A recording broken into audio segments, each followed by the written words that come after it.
never hurts to ask. Easy now, easy. I don't want to hurt you. I'd like to think the feeling's mutual.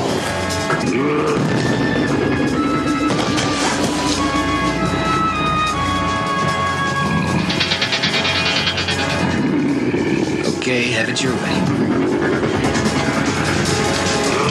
Oh, very nice. I'd say they were very evenly matched.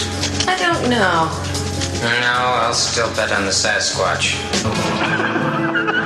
This is Infants on Thrones. The philosophies of men mingled with humor. We are the Core.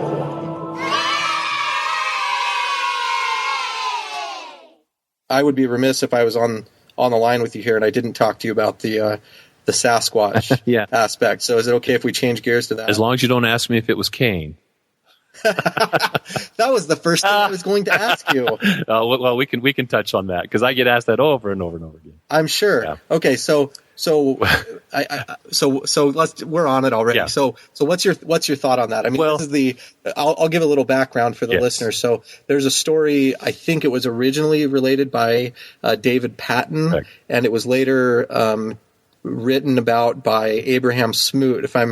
If I'm getting that right, that could, and it was actually quoted in Miracle of Forgiveness in the section on murderers, where President Kimball referenced Cain as being a murderer, and then included this rather bizarre story about David Patton riding his mule. Allow me to read for you this portion from Spencer W. Kimball's book, The Miracle of Forgiveness. The Murderer. John wrote that no murderer hath eternal life abiding in him. The murderer denies himself salvation in the celestial kingdom, and in this sense he cannot be forgiven for his crime. The instance of the first murder is instructive. Though thoroughly taught the gospel by his parents, Cain loved Satan more than God. He became rebellious, carnal, sensual, and devilish. Cain was to become the father of Satan's lies and to be called perdition. His culminating sin was the murder of his brother Abel, which he did by secret covenant with Satan and to gain Abel's possessions. As a punishment, the Lord consigned the wicked Cain to be a fugitive and a vagabond, and placed a mark upon him which would reveal his identity. On the sad character of Cain, an interesting story comes to us from Lycurgus A. Wilson's book on the life of David W. Patton. From the book I quote an extract from a letter by Abraham O. Smoot, giving his recollection of David Patton's account of meeting, quote, a very remarkable person who had represented himself as being Cain, unquote. As I was riding along the road on my mule, I suddenly noticed a very strange personage walking beside me. His head was about even with my shoulders as I sat in my saddle. He wore no clothing, but was covered with hair. His skin was very dark. I asked him where he dwelt, and he replied that he had no home, that he was a wanderer in the earth and traveled to and fro. He said that he was a very miserable creature, that he had earnestly sought death during his sojourn upon the earth, but he could not die, and his mission was to destroy the souls of men. About the time he expressed himself thus, I rebuked him in the name of the Lord Jesus Christ, and by virtue of the holy priesthood, and commanded him to go hence, and he immediately departed out of my sight.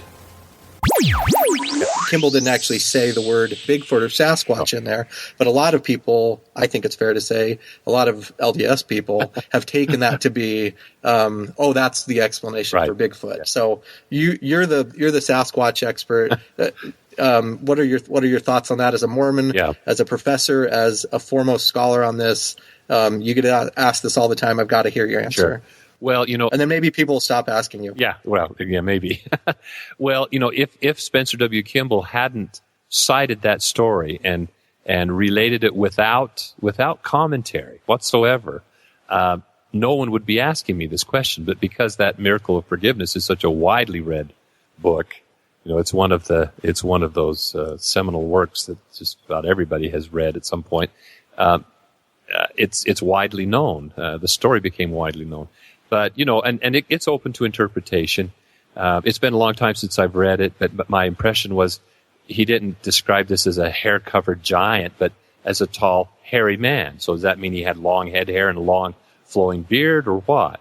But he did very explicitly say that this individual identified himself as Cain, and he was cursed to wander the face of the earth, seeking the destruction of the souls of mankind. And he then raised his arm to the square and rebuked him and sent him on his way, and arrived home in a fairly shaken state, apparently, rather disturbed by his experience. But you know what that means, whether it was in vision, whether it was physical, whether it was a great hairy Hulk or a long-haired hillbilly appearing individual, I have no way to determine. But so in your Sasquatch hunts, then there hasn't been any large hairy individuals who've walked alongside you and told you that they're Cain yet? Not yet. Okay. Now, someone did write a very fascinating novel, and I apologize. His name escapes me, but playing on that story is the introduction to the novel, and then he goes into the hunt by this intrepid cryptozoologist, and of course we all know there was a curse leveled on Cain's head that anyone who killed him would reap the curse 7 times 70. And so in the final scene, this is a spoiler alert. In the final scene, you have the hunter chasing or pursuing the Bigfoot into the cave, and it disappears from sight, and then the report of a rifle is heard, and a few moments later, a different Bigfoot walks out of the cave. And so this is how the Bigfoot legend has been perpetuated, is each time the individual's been killed, the curse has fallen on the murderer, and that person perpetuates the legend. So it's like a werewolf or a vampire. That's right. Almost. That's right. Okay. So a very clever turn of a tale, I guess. But as a biologist, as an anthropologist, I see this question as merely the question of the existence of a biological species of primate. It may be a cousin of a great ape, like a gorilla or chimpanzee, that has simply, as we talked about earlier, converged on our mode of locomotion, and so it's adopted because of environmental constraints or selection pressures, a bipedal posture, which is not extraordinary given the constraints of the shoulder girdle and arrangement of the chest of great apes. Walking on your hands on all fours is not a straightforward process, because we've evolved in a different direction for arm hanging and swinging, suspending our weight beneath a tree on a very flexible wrist and a cranially directed shoulder. Okay, so I want to talk about a number of things, but for you, what's the interest in? I mean, obviously you're a biologist. You're interested in morphology and in primates specifically, but is there, growing up, did you have an interest in Bigfoot? Is there something kind of early on that drove that for you, or is it just you're in Idaho and it's something that you kind of fell into, or how did that come about? Well, kind of all of the above. I grew up in the Pacific Northwest, and so I was aware of some of the stories about Sasquatch from British Columbia and Bigfoot and so on. And I was living in Spokane, Washington as a youngster, about age 11, when in 1968, Roger Patterson, who captured about 60 seconds of this fleeting glimpse of a Sasquatch walking across the sandbar and disappearing into the forest. He had showcased that in a documentary that he was traveling around the United States exhibiting. And I saw that, and to a young mind who's already interested in all things prehistoric, the notion of dinosaurs and fossil men and so forth, the prospect of a, quote, missing link or an ape man was fascinating to me, to say the least. Let alone the whole mystique and the mystery of an unknown in our own backyard here in the woods of the western United States and Canada.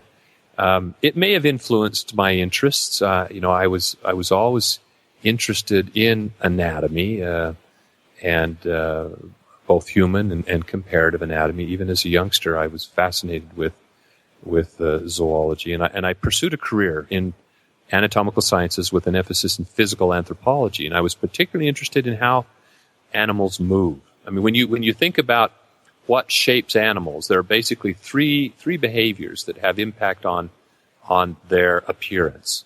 The way they eat, and so that largely is apparent in their jaws and masticatory apparatus, the dentition, and the skull, how the skull supports all that, or the way they move, either to catch food or to escape becoming food.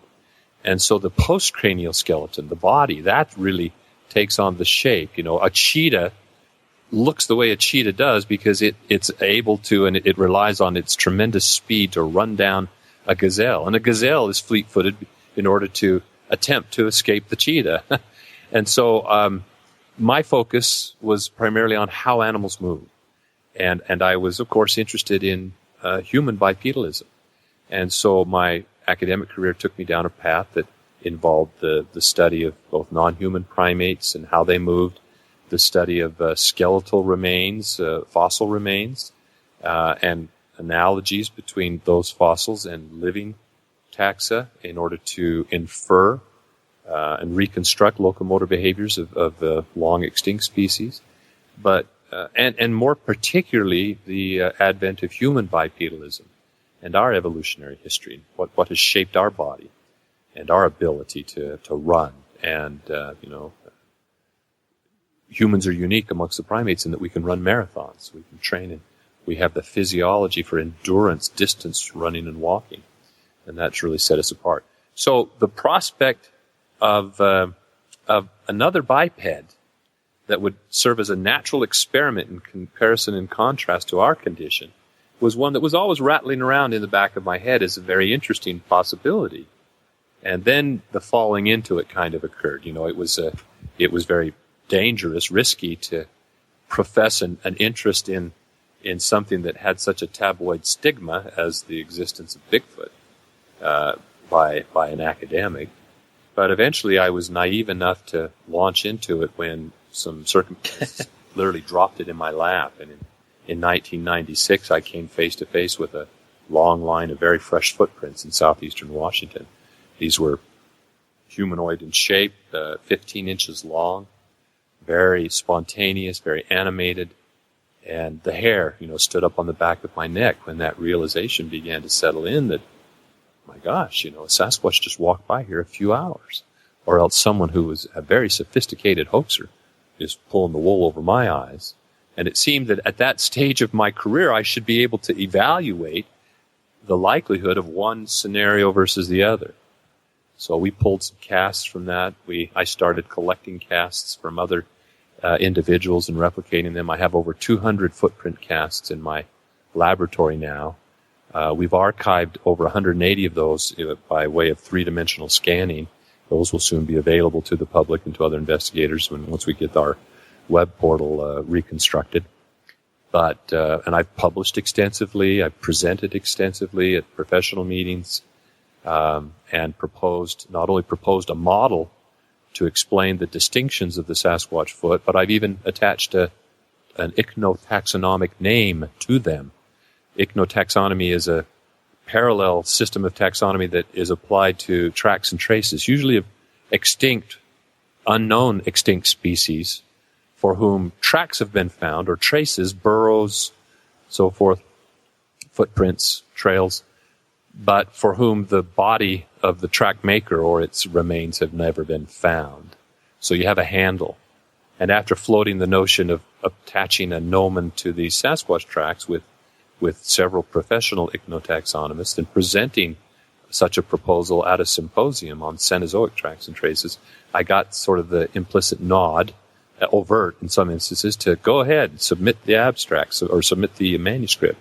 And so there is a name attached, Anthropoidopes ameriborealis, Meldrum 2007, which simply means North American 8-foot. And there's a distinctive diagnosis. This is a consistent suite of characteristics that seems to typify the credible footprint examples that we have accumulated. And, as one of my colleagues, a very renowned naturalist, George Schaller, said when he shown some of this data, he said, well, obviously, there's something out there. Now let's talk about how you're going to identify it. I mean, that's what struck me. I mean, I was really gratified. To him, to another professional who's familiar with primate anatomy, who's spent his entire life in the study of natural history of species across the globe, it was obvious. It's obvious that you have something, or there is something out there based on this footprint evidence. So for you, is that the strongest evidence then supporting that kind of primate? It's not the Gimlin film, or it's not, these kind of blurry images that we've seen on the internet or that sort of thing. I mean, the footprints are what does it for you. They do, because from my position of expertise, they convey the most significance to me. And so you see a footprint, and you're not seeing a smear in the mud. You're seeing a joint, and you're seeing a knee, and you're seeing how a hip would flex on it, and that sort of thing. You're trained to be able to read those signs from a track and know what kind of an anatomy would produce those. Exactly. Yes. Okay. Yeah. To the extent that that's possible, and it's never, in every circumstance, the conditions are varied. Varying quality of substrate conditions and preservation, age of the track, and so forth. So, it's not black and white in every instance. But when you have a large sample like I have, the consistency quickly emerges, and the underlying anatomy becomes very apparent as it relates to that consistency and to the distinctions that are seen between our footprint and their footprint and fossil hominid footprints. So, my quote, orthodox studies have encompassed the analysis of hominid footprints around the world. We've got a review paper that will be coming out shortly that does review the entire hominid footprint record. And many of them have unfortunately not been given their due consideration. But it's a remarkable what you can infer from this evidence. Yeah, absolutely.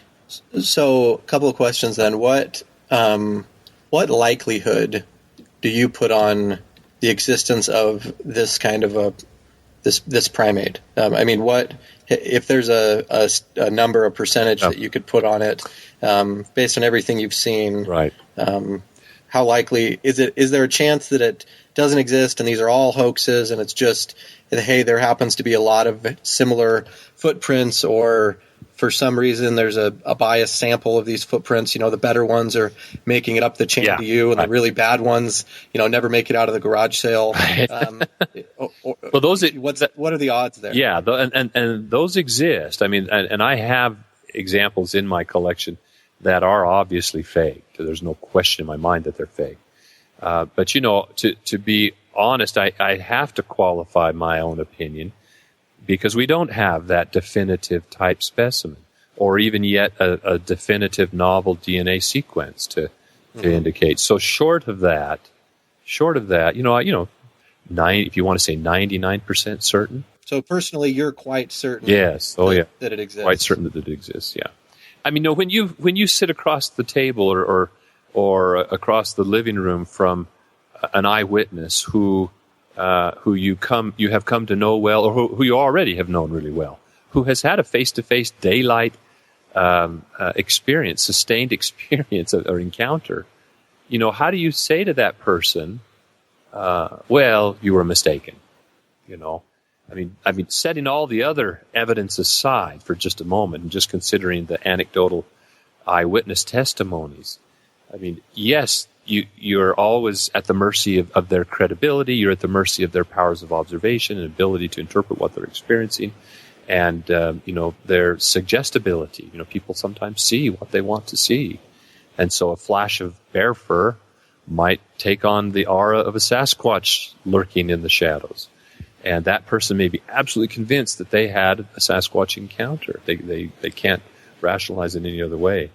But there are also instances like, a woman in Denver, or in Colorado, south of Denver, who had one standing outside on the opposite side of her tent, 10 feet from her, at 3:30 in the afternoon, 8 feet tall, covered with hair. She sat and locked eyes with it. It was kind of investigating her camp. It was very curious about her pack goats, and then it turned and walked away, but this person is reliable, sensible person, And she describes it in extreme detail, and it changed her life. I mean, her life was never the same after that remarkable experience. So, those happen again and again and again and again. Not like I said, someone seeing a flash of fur, hearing a bump in the night, or attributing every overturned rock or broken branch to Sasquatch activity. But it's the case is growing. And sometimes I'm sort of singled out as that lone voice in the wilderness, kind of crying after this theme or this hypothesis.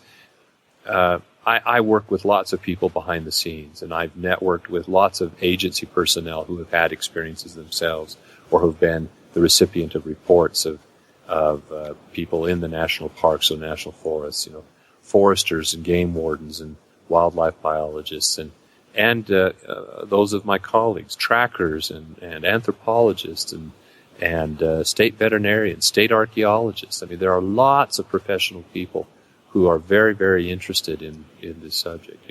When I'm so yeah.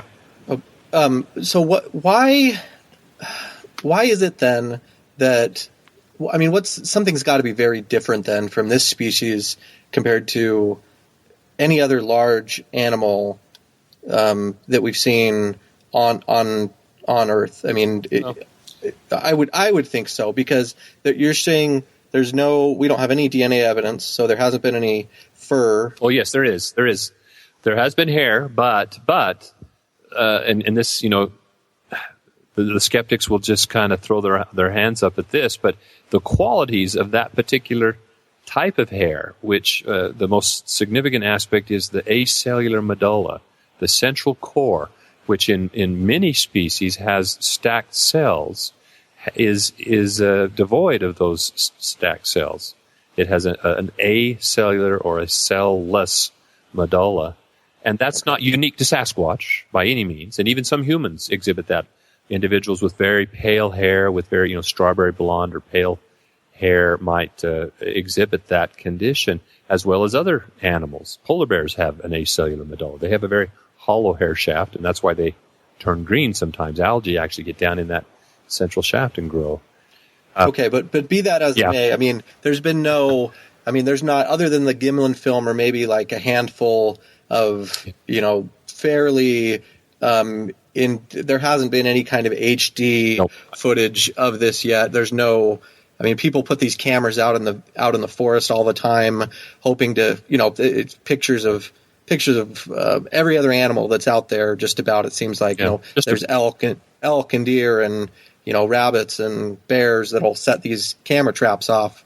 And I understand you have a blimp project, or there's some project with a blimp in the works, so maybe will help. But I'm just wondering what your working theory is as to why we haven't had better photographic documentation of the Sasquatch. Right. Well, in some ways, they are different than at least the common wildlife that are out there. And even, there are, I could point to a number of species who have never had their picture taken by a game cam until just a couple of weeks ago or a month ago. There have been some startling discoveries, particularly down in Southeast Asia, for example, and some species that are very rare have turned up on game cameras. So there's always something to happen, something unexpected that could happen. But those singular kind of examples, those rather unique sort of examples, are involving animals that have some of the same characteristics that apparently are attributable to Sasquatch. They're extremely rare, I believe. I mean, given the number of footprints and the diversity of footprints in a given geographical area. I mean, we frequently have repeat appearances of recognizable individuals rather than many different individuals in a given geographical area when footprints are found. So they're very rare. They are solitary, it seems. Most sightings and most footprint finds are of single individuals or what we presume to be a female with offspring. They are they're very far-ranging. Some indirect and direct evidence in terms of the distribution of footprints and the pattern of distribution of sightings suggest a home range of on the order of maybe 1,000 square miles. So they move through the environment in order to forage for more widely dispersed food items than what you would find in a dense tropical forest. So when you have and they're often active at night. They're nocturnal largely, it seems. Not strictly, I wouldn't think, but largely nocturnal. So when you combine all those things, the rarity, the nocturnality, the solitarity, the wide-ranging behaviors and generality in their behavior and diet, it's, in my mind, it's not that surprising. It's frustrating, it's vexing, but it's not that surprising. There's a growing literature on the use of game cameras showing that top predators are frequently avoiding the game cameras.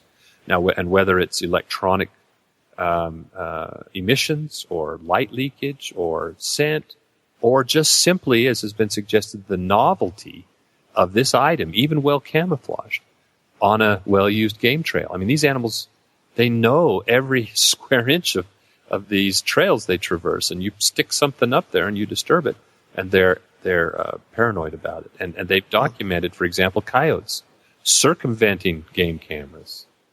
And they're just not always reliable either. One of my friends who's active down in the Texas area and Oklahoma area, he said we had a game camera, an expensive game camera, deployed, and he said we happened to be watching at this particular instance, and a bear ambled up into the supposed area of sensitivity.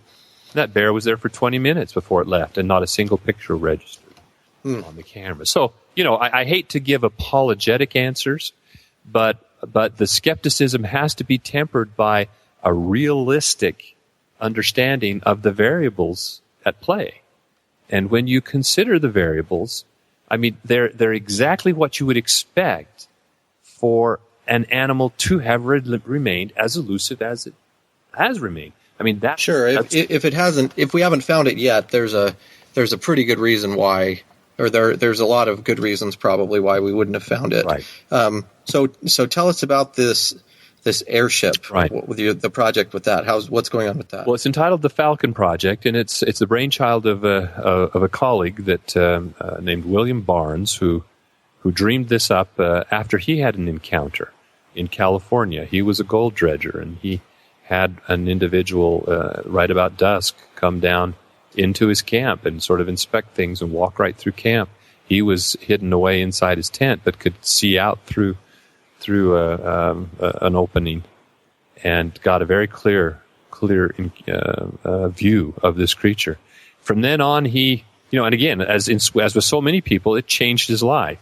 The impact and sometimes the drive to try to prove the existence in order to vindicate their experience, and to challenge the ridicule that sometimes is heaped on individuals who acknowledge such an experience. But the point is, he conferred and consulted with various engineers and photographers and so forth, and came up with this notion of using an aerial approach. Aerial wildlife surveys have been carried out repeatedly. It's common. You can Google aerial wildlife surveys and find companies that provide, commercially provide this service to agency personnel. But they're usually employing fixed-winged aircraft or helicopters. And there are disadvantages to that. The challenge that we have is trying to find an animal that occupies the dense forests of the Northwest. And so having an airship that can hover some 2,000 to 3,000 feet over the forest canopy and peer vertically right down through between the trees with high-end sophisticated thermal imaging equipment and high-definition videography equipment, we're hoping that we'll be able to we're confident we'll be able to pick up heat signatures on the forest floor. And then once we've done some experimentation and identified profiles of common wildlife, deer, elk, moose, bear, and even humans, maybe even humans in costumes, just to rule them out, then we'll be able to distinguish something that's anomalous, something that's different, something that may be standing upright. And we'll coordinate with ground insertion teams that will attempt to converge on any target and identify trace and physical evidence, maybe even have a visual encounter with it as well. But the idea is we want to first, identify and get those definitive pictures. But that's when the work really begins. That's when we start tracking, we start gaining knowledge about their movement patterns, their activity patterns, whether they are nocturnal or diurnal in the majority of their behaviors. And maybe get to the point where we can locate consistently, and maybe even get a tracking device attached or injected. We had one gentleman who called us up who specializes in these little dragonfly drones. Mm-hmm. And he said, you could put a platform on your airship that these can land and take off from. You can guide them visually because they can be loaded up with a small camera just for navigation. And then have a hypodermic syringe loaded on the front with a little injectable transmitter.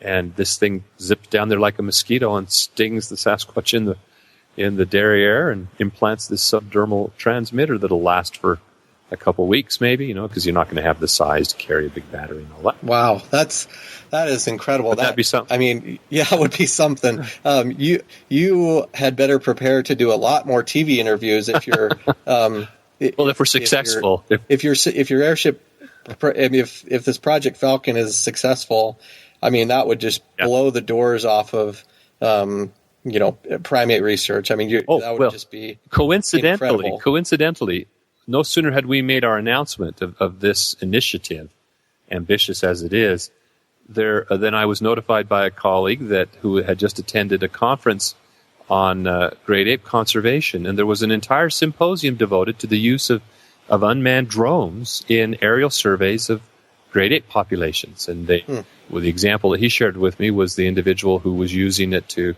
identify tree nests of orangutans in Borneo or Sumatra, and I can't remember which. This fellow is now serving on our scientific advisory board for the Falcon Project on the condition that once we find Sasquatch, we'll let him use the equipment to go to Africa and do some surveys for African apes. Wow, that's incredible. Yeah. Well, so what's the time frame for this project, or is the funding in place? Or what's the prognosis? Because the plan, and again, the William Barnes came to me with his plan and asked. It turns out that the FAA regulations for a research and education project sponsored through an institution of higher learning has much more lenient regulations than a commercial venture would, and plus having the advantage of the auspices of an institution like Idaho State University.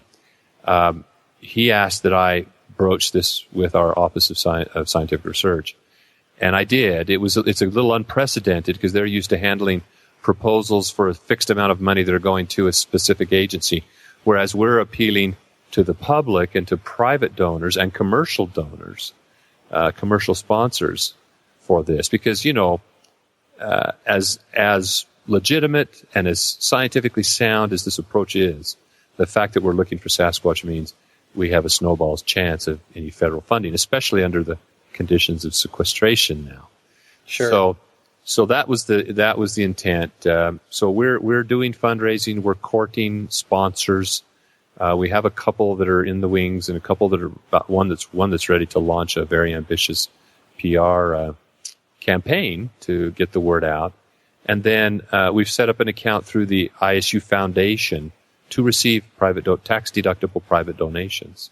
So if any of our listeners are interested in this and they want to kick a few dollars your way, they can go to that website. We'll put a link up with this post to it, and they can go there and hopefully contribute to your project. Good. I could see it floating over the forests of Idaho. Yeah. The Pepsi insertion team, Sasquatch 6.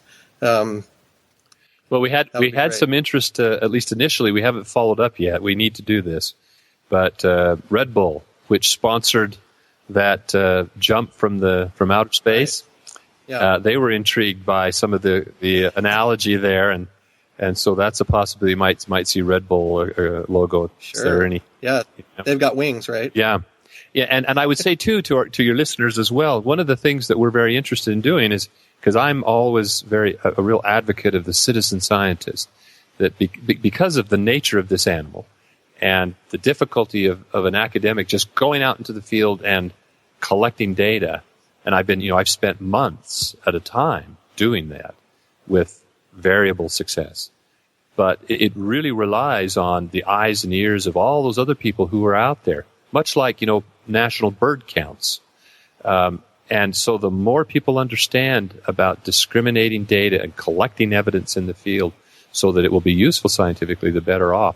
But in regards to the Falcon Project, when and if this gets off the ground, we'll be collecting terabytes of data, video data. And so what we plan to do is to parse this into packets that can be downloaded by the citizen scientist who subscribes to a web page, and they can review that video imagery and thermal imagery, and with a time code and indicate those anomalous features that may be of interest. Post them on the web page, draw our attention to them, and to the attention of all the other people who are looking at their video files, and that can be discussed in a blog format, and the possibilities evaluated. So you're looking to crowdsource the time-consuming part of it with involve them. I mean, so that you can look for Sasquatch, right, as well. Well, I don't know if you'll be able to find anybody interested in that on the internet. You don't think so? You'd know better than I would.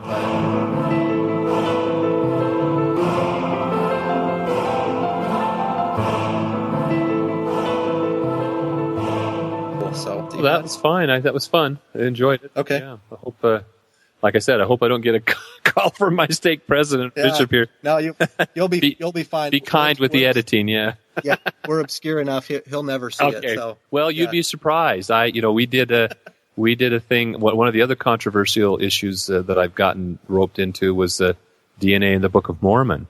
Right. And written in the book, and we got roped into a Sunstone Symposium and got kind of broadsided by the organizer. But I suddenly both Trent Stevens and I got calls from our stake president, and he'd been instructed to have a personal priesthood interview with us regarding this. And they sent him a tape. And he said, well, I listened to the tape. I can tell their voices. They're defending the Book of Mormon. And he goes, well, we want you to interview them anyway. And so this was someone higher up than the stake president. Oh yes. He got his marching orders from the area president. So there was someone in attendance at that panel and took notes and passed it on to the respective ecclesiastical authorities, and it was on the radar. So you never know. Okay. Well, for the person at the church office building who's monitoring this, then do us a favor and just go easy on it. Sure, there you go. Okay. You better make this a short goodbye, George. You've got to go back where you belong now. Harry, please, there's no time. Get out of here! Can't you see we don't want you anymore?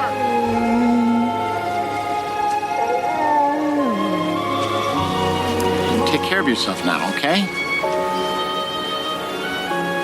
Okay. Anyone for the closing prayer? Now, Jocko, what for you? I don't know. There's always Loch Ness.